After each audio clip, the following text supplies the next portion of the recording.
அவ்வளோதான் நமக்கு இதில் வந்து இன்ஃபர்மேஷன் கிடச்சிருக்கு. அடுத்தது வருவோம்.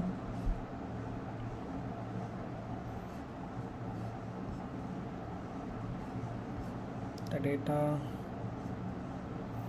ஸோ ஃபேஸ்புக்கோட எஸ்டிகே வந்து அங்கே இன்டெகிரேட் பண்ணியிருக்காங்க. ஃபேஸ்புக்கு அப்புறம் கூகுள் இவங்களது எல்லாமே ட்ரஸ்டட் தான்.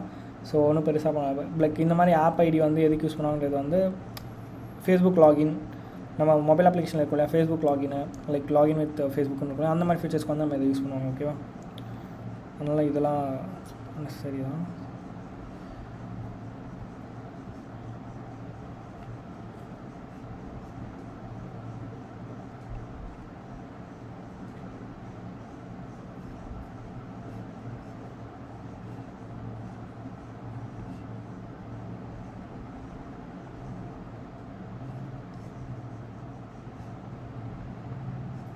ஸோ அந்த ஃபயர் பேஸ்ன்றது வந்து ஒரு டேட்டா பேஸ். இது